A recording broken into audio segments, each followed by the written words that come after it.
O Caibalion, capítulo 6. O paradoxo divino. Os falsos sábios, reconhecendo a irrealidade comparativa do universo, imaginaram que podiam transgredir as suas leis. Estes tais quais vão e presunçosos loucos, eles se quebram na rocha e são feitos em pedaços pelos elementos por causa da sua loucura. O verdadeiro sábio, conhecendo a natureza do universo, emprega a lei contra as leis, a superior contra a inferior, e pela arte da alquimia transmuta aquilo que é desagradável naquilo que é agradável, e deste modo triunfa. O domínio não consiste em sonhos anormais, em visões, em vida e imaginação fantásticas, mas sim no emprego das forças superiores contra as inferiores, escapando assim das penas dos planos inferiores pela vibração nos superiores. A transmutação não é uma denegação presunçosa, é a arma ofensiva do mestre, o Caibalion. Este é o paradoxo divino, que resulta do princípio da polaridade, que se manifesta quando todo começa a criar. É necessário prestar atenção, porque isto estabelece a diferença entre a falsa e a verdadeira sabedoria. Enquanto para o todo infinito, o universo, as suas leis, as suas forças e a sua vida e os seus fenômenos são como pensamentos presentes no estado de meditação ou sonho, para tudo o que é finito, o universo deve ser considerado como real, e a vida, a ação e o pensamento devem ser baseados nele, de modo a concordar com o preceito da verdade superior, cada qual concordando com seu próprio plano e suas leis. Se o todo imaginasse que o universo era verdadeira realidade, desgraçado do universo, porque ele não poderia subir do inferior ao superior, que é a deificação. Então o universo ficaria fixo e o progresso seria impossível. E se o homem, devido à falsa sabedoria, considerar as ações, vidas e pensamentos do universo como um mero sonho, semelhante aos seus próprios sonhos finitos, então ele faz tão convenientemente para si e como um dormidor que está passando, tropeça sempre num círculo vicioso, sem fazer progresso algum, sendo por fim despertado por uma queda terrível, proveniente das leis naturais que ele ignora. Conservai sempre a vossa mente nas estrelas, mas deixai os vossos olhos verem os vossos passos, para não cairdes na lama, por causa da vossa contemplação de cima. Lembrai-vos do paradoxo divino, que ao mesmo tempo que o universo não existe, ele existe. Lembrai-vos sempre dos dois polos da verdade, o absoluto e o relativo. Tomai cuidado com as meias verdades. Aquilo que os hermetistas conhecem como a lei do paradoxo é um aspecto do princípio de polaridade. Os escritos herméticos estão cheios de referências ao aparecimento de paradoxos na consideração dos problemas da vida e da existência. Os instrutores previnem constantemente os seus discípulos contra o erro de omitir o outro lado de cada questão, e as suas admoestações se referem particularmente ao problema do absoluto e do relativo, que deixam perplexos todos os estudantes de filosofia.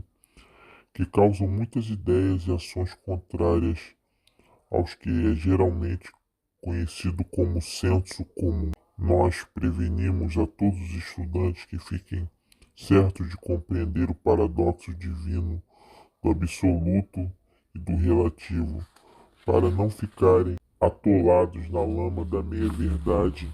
E para este fim que foi escrita esta lição particular.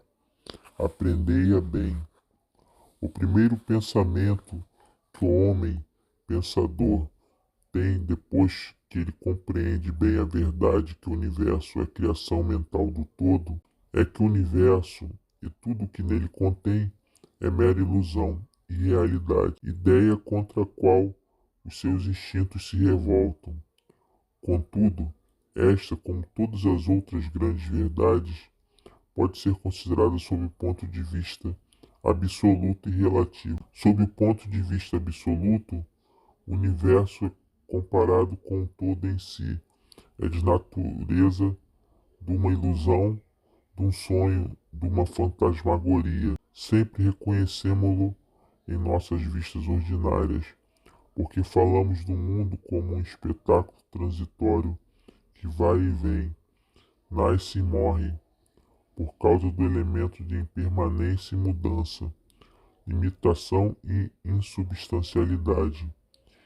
Ideia esta que está em relação com a de um universo criado, ao passo que constrata com a ideia do todo. Filósofos, metafísicos, cientistas e teólogos, todos são concordes sobre este ponto, que é fundado em todas as formas de ideias filosóficas e religiosas, assim como nas teorias das respectivas escolas metafísicas e teológicas.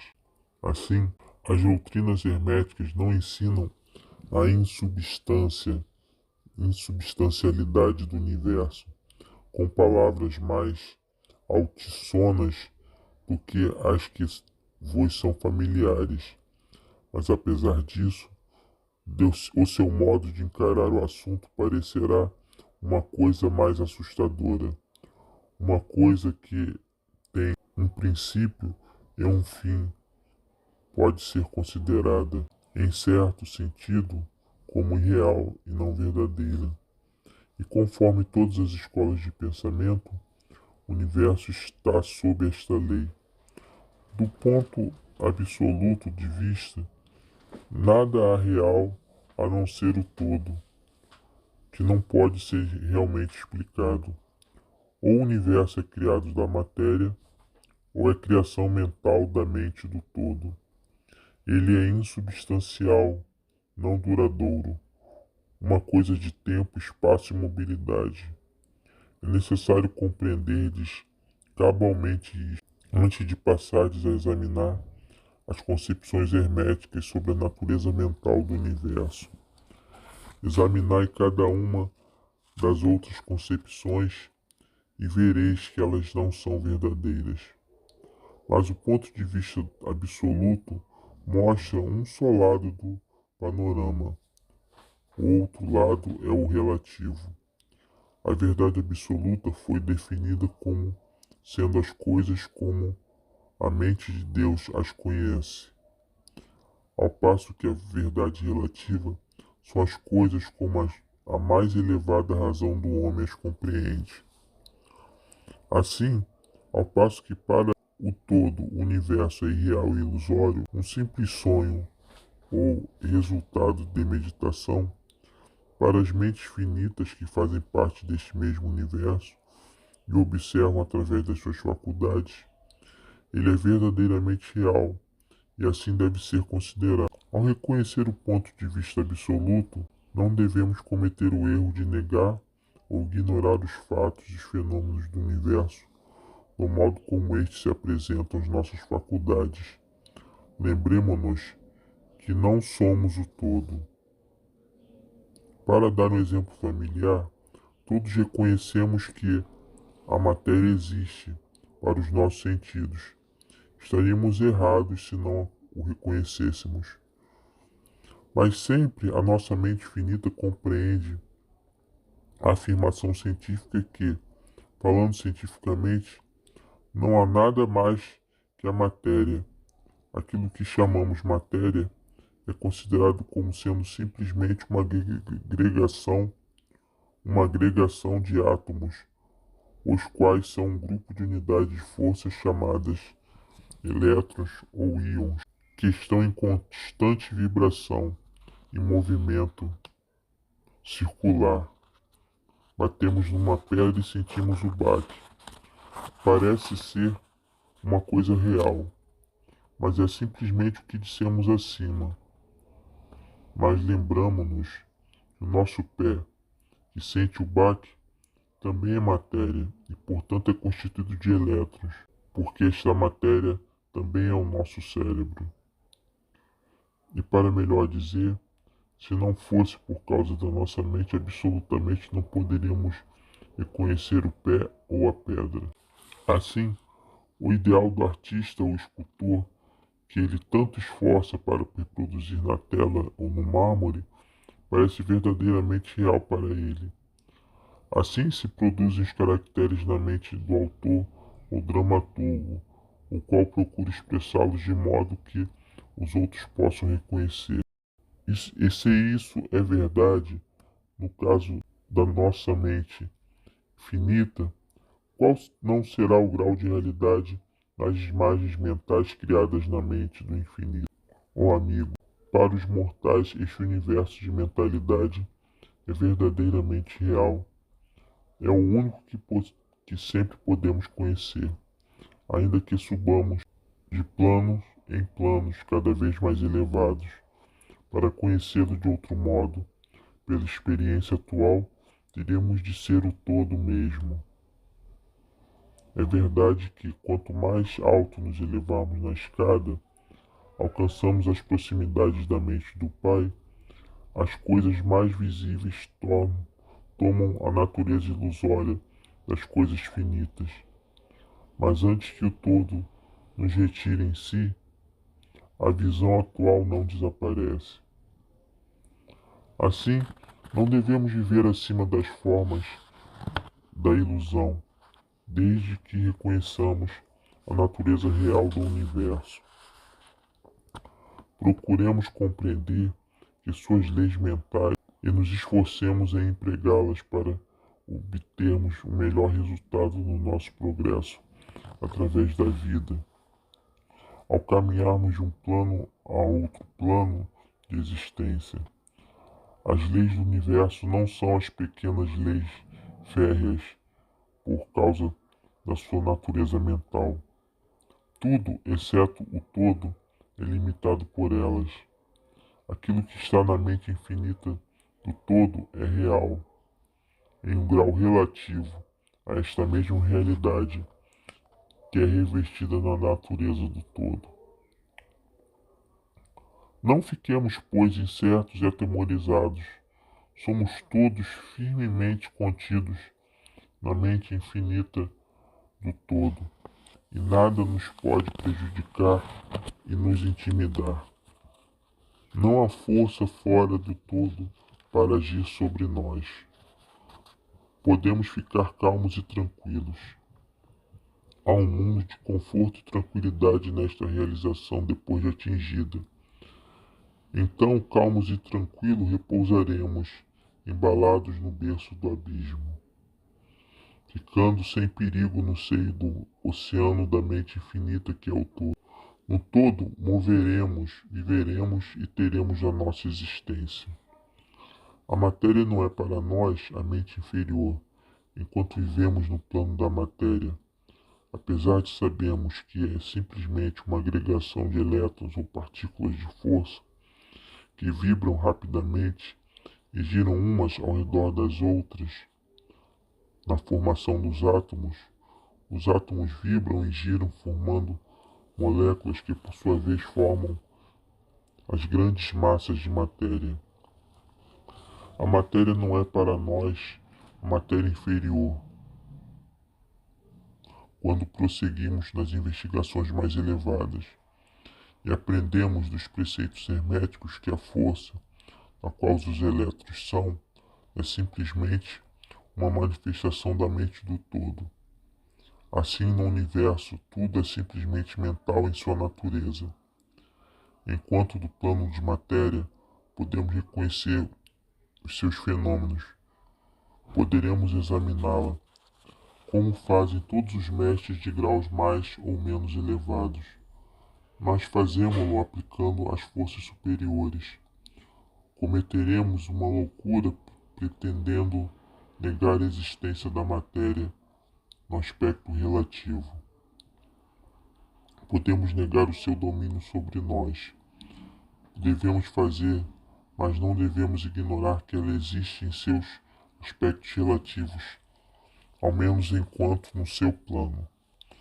As leis da natureza não são menos constantes ou efetivas, como sabemos, apesar de serem simplesmente criações mentais. Elas estão em muitos efeitos dos diversos planos. Dominamos as leis inferiores aplicando-lhes as que lhes são superiores, somente por este modo. Mas não podemos escapar da lei e ficar inteiramente fora dela.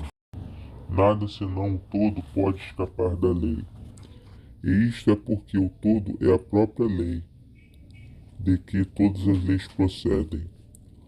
Os mais adiantados mestres podem adquirir os poderes usualmente atribuídos aos deuses do homem, e há inúmeras ordens de entes na grande hierarquia da vida, cujas existências e poderes excedem mesmo os dos mais elevados mestres entre os homens, a um grau imaginário para os mortais. Contudo, os mais elevados dos mestres e o ente mais elevado devem curvar-se a lei e ser como nada diante do todo. De modo que, se mesmo estes entes cujos poderes excedem os atribuídos pelos homens aos deuses estão subordinados à lei, imaginai qual não será a presunção do homem mortal da nossa raça e do nosso grau, quando ousa considerar as leis da natureza como irreais, visionárias e ilusórias, porque chegou a compreender a verdade que as leis da natureza mental e simples criações mentais do todo, estas leis que o todo destinou para governar as leis, não podem ser desafiadas nem arguídas. Enquanto durar o universo, elas durarão, porque o universo só existe pela virtude dessas leis, que formam seu vigamento e que ao mesmo tempo o mantém. O princípio hermético de mentalismo, explicando a verdadeira natureza do universo por meio do princípio de que tudo é mental, não muda as concepções científicas do universo, da vida ou da evolução. Com efeito, a ciência simplesmente corrobora os ensinamentos herméticos. Estes últimos ensinam que a natureza do universo é mental, ao passo que a ciência moderna diz que ele é material, ou, ultimamente, que ele é energia em última análise. Os preceitos herméticos não caem no erro de combater os princípios básicos de Herbert Spencer, que afirmam a existência da energia infinita e eterna, da qual todas as coisas procedem.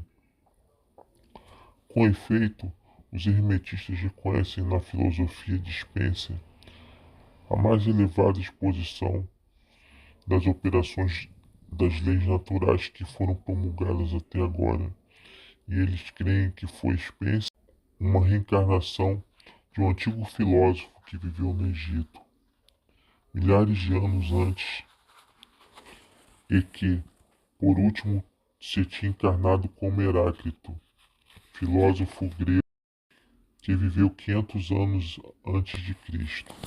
Considera essa ideia da energia infinita e eterna como partindo diretamente da linha dos preceitos herméticos, sempre com o acréscimo da sua própria doutrina, que esta energia de Spencer é a energia da mente do todo. Com a chave mestra da filosofia hermética, o estudante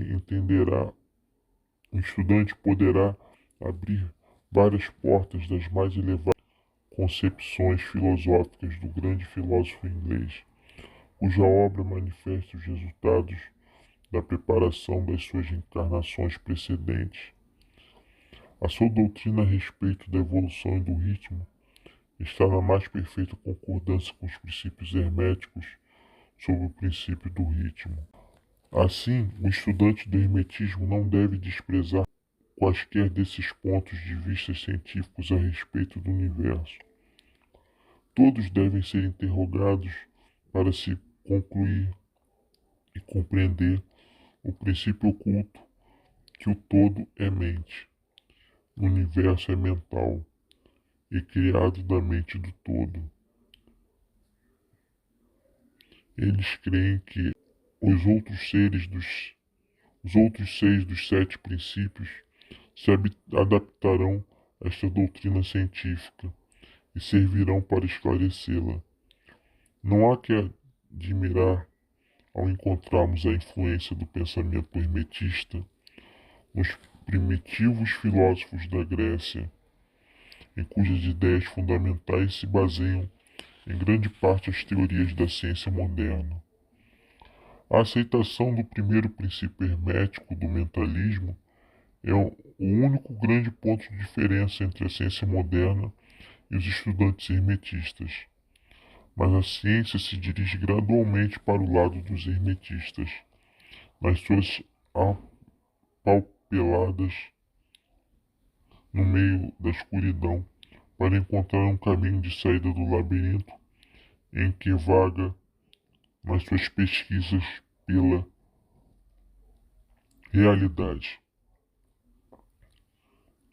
O fim desta lição é gravar na mente dos nossos estudantes a verdade que, para todos os intentos e propósitos, o universo, suas leis e seus fenômenos são justamente reais, que, mesmo o homem está incluído nelas, de modo que poderiam estar sob a hipótese de materialismo e energismo. Sob qualquer hipótese, o universo, no seu aspecto exterior, imutável e transitório, e por isso sem substancialidade e realidade. Mas notai o outro polo da verdade. Sob qualquer das mesmas hipóteses, somos compelidos a agir e viver como se as coisas transitórias fossem reais e substanciais. Há sempre esta diferença entre as diversas hipóteses, e sob os velhos pontos de vista, o poder mental era ignorado como força natural, ao passo que sob o mentalismo ele se torna a grande força natural. Esta diferença revoluciona a vida daqueles que compreendem este princípio, as leis que dele resultam em suas práticas. De modo que todos os estudantes devem compreender as vantagens do mentalismo e aprender a conhecer, usar e aplicar as leis que dele resultam. Não deves cair na tentação que, como diz o Caibalion, domina os falsos sábios e deixa hipnotizados pela aparente realidade das coisas, tendo como consequência eles andarem para trás como desvairados, vivendo num mundo de sonhos, ignorando o trabalho e a vida do homem, sendo o seu fim quebrarem-se contra as rochas e despedaçarem-se pelos elementos por causa da sua loucura. Em primeiro lugar, vem o exemplo do sábio, que com a mesma autoridade estabelece o seguinte: ele emprega a lei contra as leis, o superior contra o inferior, e pela arte da alquimia transmuta o que é desagradável no que é agradável, e deste modo triunfa.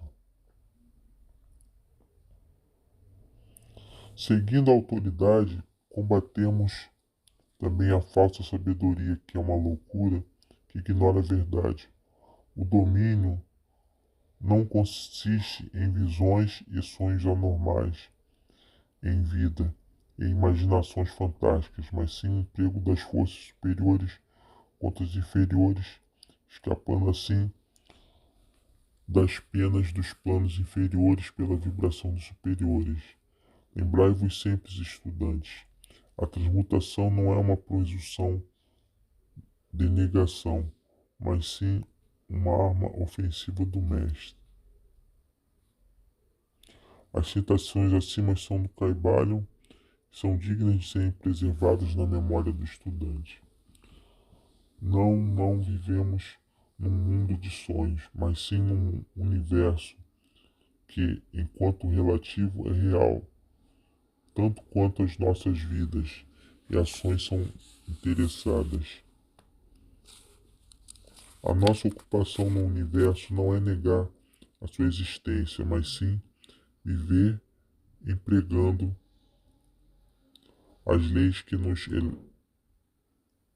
as leis para nos elevarmos do inferior ao superior, fazendo o melhor que podemos sob as circunstâncias que aparecem a cada dia e vivendo tanto quanto é possível para que as nossas leis, para as nossas ideias elevadas e os nossos ideais. O verdadeiro fim da vida não é conhecido pelo homem neste plano. As maiores autoridades e a nossa própria intuição dizem-nos que cometeríamos erro vivendo do melhor modo que pudermos e segundo a tendência universal. No mesmo ponto, apesar das aparentes evidências ao contrário, todos estamos no caminho e a estrada conduz sempre para cima, deixando muitos lugares atrás. Lede a mensagem do Cabale e segui o exemplo do sábio, fugindo do erro do falso sábio, que parece por causa da sua loucura.